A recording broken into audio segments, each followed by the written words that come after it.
What's up, nerds? Been a while since my last video.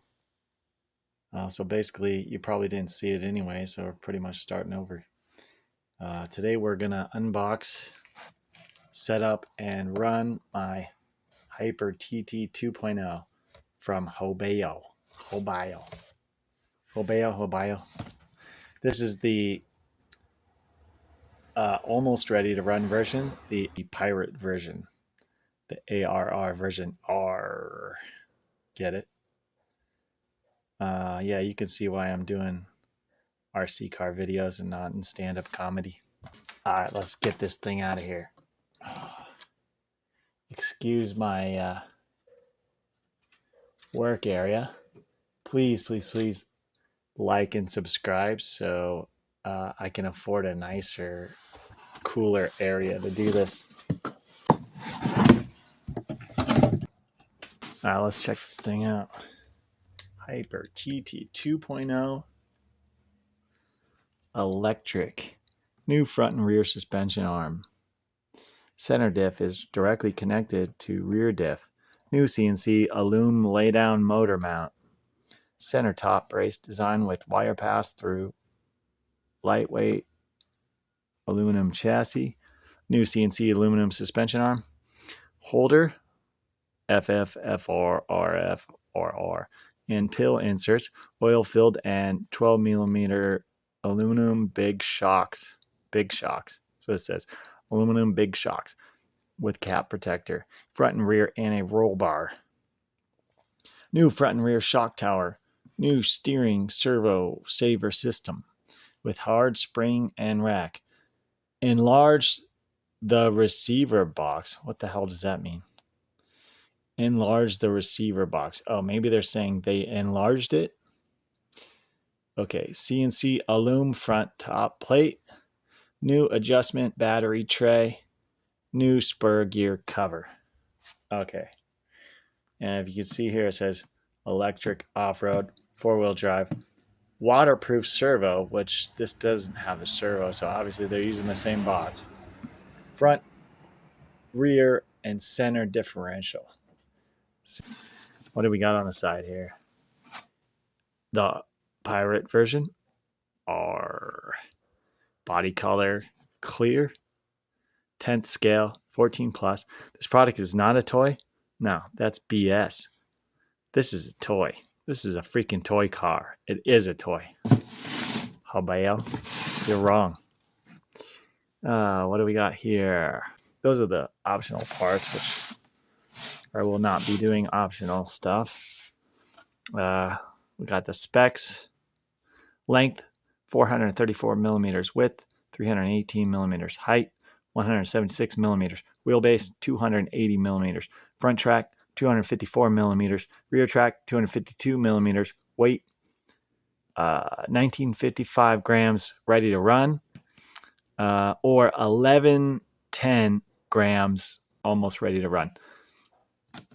So, and of course, this one's the almost ready to run. All right, let's check it out. All right, so what do we got? First, on top is the manual, and it looks like you have a tube for your radio wire, receiver wire. I'll throw that out of the way. What else we got? We got in the back, we have the wing.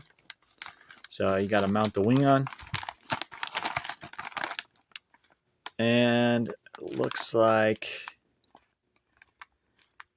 some sort of spacers. I'm not sure what those spacers are for. And a couple tools. And then we have all 4 tires in the box. Let me adjust this thing here. All right.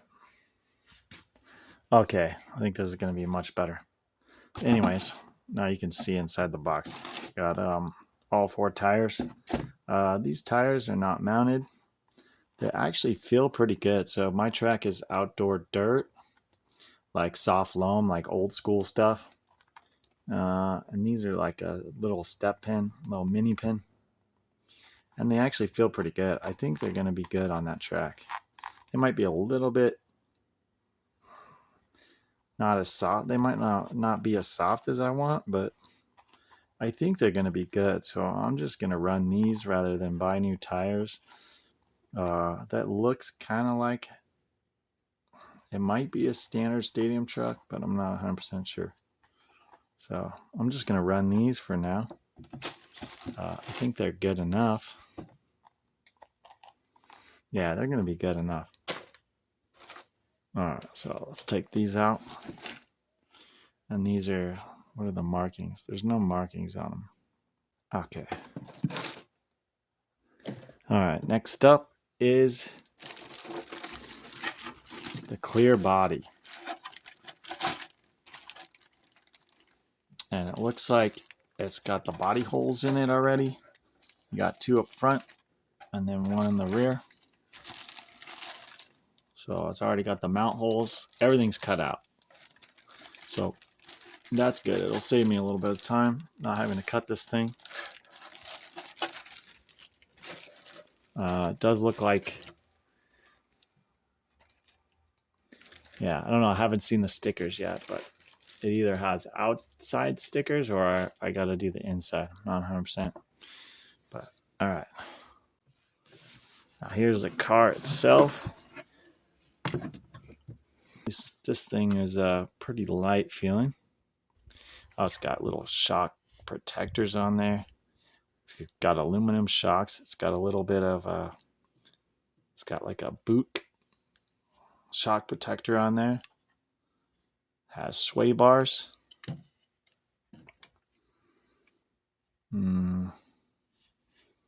Looks like your battery's going to run here. Hopefully one of my batteries will fit. It looks like if you take out this thing right there, it'll fit a standard size 2S, which is what I run. That looks like receiver box. Yeah, where does the servo go? The servo goes here. So it looks like your servo mounts right there. It's got a little receiver box, which probably not going to use it. I'm going to open it up. The motor mounts here. I wonder if they gave me a pinion gear. I think they did. Pretty sure they got a pinion gear in there. Yeah, there it is. So there's a pinion gear because I don't think I have that pitch. Pinion gear, body mounts, some aluminum spacers. Looks like pivot ball or something. I don't know. Anyways. Very light, nice car. Hobao, you might think, well, that sounds like some weird Chinese brand, but these guys have been around a long time. They were OFNA brand in the United States. They're related to them somehow. I'm not up 100% on it. But anyways, there's the diff. It's got a rear diff and a center diff and a front diff. Man, this thing's really trick. Lots of nice parts on there. For $235 in my door, this is a freaking steal.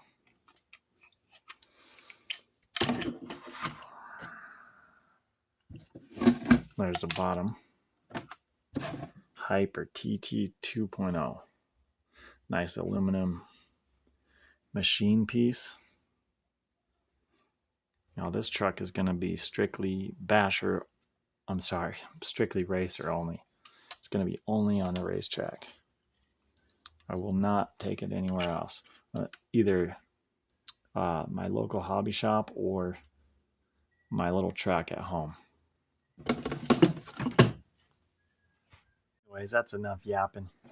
Let's get this thing running. I just want to run this thing. I am gonna, so first things first,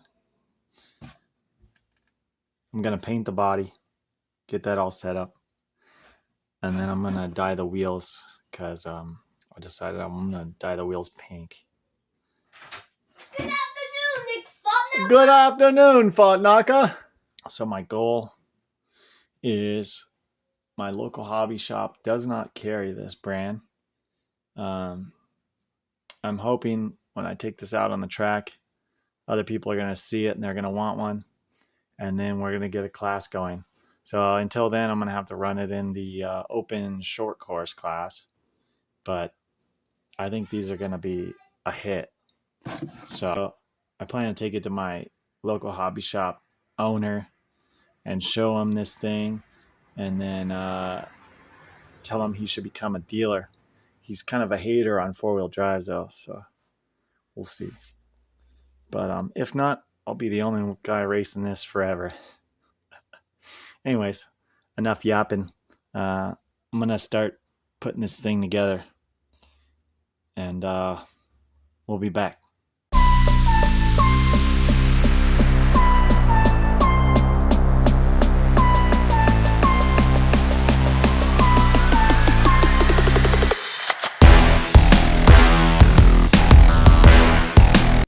All right, welcome back, nerds. She's done. It's been a few days. Had to do Christmas stuff, and plus I'm really slow. Anyways, here she is. I dyed the wheels with a pedal pink. What do you call it? Rit dye. I painted the body yellow, the Spastics candy yellow. I think it turned out okay. A couple things that I want to point out. Mostly happy with this car. There's a couple things that are noteworthy. So this body right here is going to have to be trimmed up back here because it hits in stock. You can see it hitting the spring. So it hits a spring and actually the camber adjustment. I don't know if you can see that from here, but it's smacking the spring in the. So I'm gonna have to trim that thing. Also, check this out. So check out that bump steer. That's quite a bit of bump steer there. I mean, that's a lot, especially when it goes into full droop. Look at that. Anyways, hopefully it doesn't handle too weird because of that. Let's check out what I did. So I had a Traxxas VXL motor, the Valenian 3S. It's actually, I'm only going to run it on 2S. I think it's the 3500. So I had this laying around, basically free. It's been off a car that I've had for a long time. So why not? It was laying around. I'll run it. So that was nothing. This servo, I bought a cheapo Amazon servo, 35 kilogram. I'll be honest with you, it's not that great. It's not worth $25. I think it's worth like $10, $15. But we'll see how long it lasts. Next time I'll just buy a ProTech or something. I have a ProTech I could throw in it, but I already had this finished. So I've got a little cheapo Amazon Gold Bat battery. And then a Radio Link receiver. And I'm not running the top of the receiver box because I switch transponders often at the track. So I need to get access to that. So I had to zip tie it up and around out of the way of the servo arm. Everything's bone stock. Other than that, I'm going to run it in the backyard on my little mini track. So we'll go do that in a second. I just want to say, like, all this stuff is, despite it looks like there should be room, this is all kind of tight. I had to like be precise and plan out which one I installed, because first I installed this. I had to pull this out to get this servo in, because otherwise you cannot get the wiring through. So you got to put the servo in first, then your receiver, and then your speed control, or your speed control, then your receiver. I don't think that matters that much. But I had to double side this down because I had to pull it up and then it wasn't sticking anymore. So but yeah, you need the room to get the wiring through there. And then this, I had to put the servo arm on basically last. That way I could make sure all this stuff down here clears it. So it's good to go. It'll clear. And I've got the steering dual rate set at 50%. So anyways, check it out.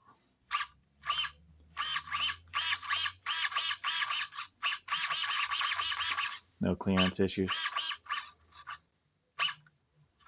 Yeah, look at that servo flag. Honestly, it sucks. I was contemplating pulling that out and returning it because it sucks.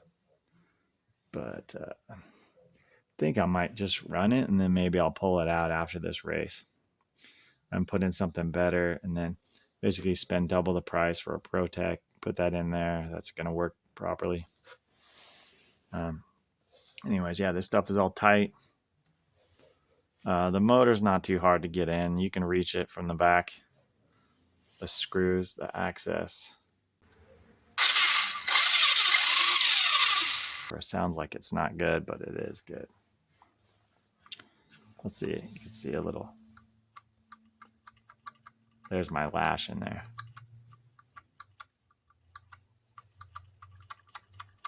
So, enough of the boring stuff. Let's go run this. Oh, yeah. Also, so if you'll notice, this grill and the headlights are not what's supposed to be on there. I screwed up putting the stickers, and then I realized my RC10T body had an extra set, so I stole it from that. So I don't know. It looks okay. It kind of looks like a 97 Ford Ranger or 98 Ford Ranger. But it looks bad, but not as bad as it looked before with the rip stickers. Anyways, let's go run this thing.